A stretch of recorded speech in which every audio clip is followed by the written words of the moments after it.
في مؤسسة تربوية للعلم والتعليم أم في قاعة أفراح؟ المشاهد القادمة من متوسطة بوسعيد عائشة بولاية عين تموشنت تثير الكثير من علامات الاستفهام حول واقع مدارسنا اليوم. أجواء صاخبة، رقص وغناء، لكن الصادم ليس الاحتفال بحد ذاته، بل ظاهرة التبراح التي غزت فناء المؤسسة.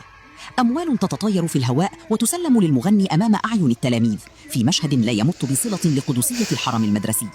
عندما تتحول المدرسة إلى ساحة لرمي الأموال والمظاهر الباذخة، فما هي الرسالة التي نغرسها في نفوس الجيل الصاعد؟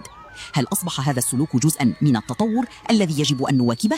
أم أنه انحدار قيمي يعكس جهلنا بمهام المؤسسة التربوية الحقيقية؟ ضاعت هيبة المدرسة في هذا الفيديو.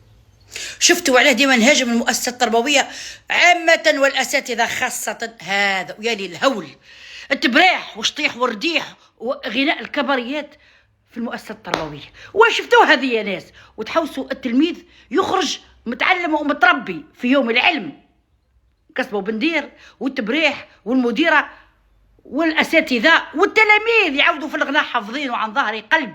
وروح قولها مادة من مواد مش حفظتها، يدل على ماذا؟ حتى متربي يا أب ويا أم، تربي أقصى جهدك والمدرسة راح تزيد لك ولدك. احنا وصلنا لهذه النقطة بالذات. تحية خالصة لوزارة التربية اللي عملت حد لهذه المهزلة مع الدولة، تم توقيفهم سين جيم البحث في علاه درتوا كيما هكا، وش الهدف، وش الغاية؟ حبيتوا تشطحوا روحوا للصنديفات في مؤسسة تربوية أمام أعين التلاميذ، تبريح والدراهم، وش خليتوا للكباري؟ أسفه على التعليم.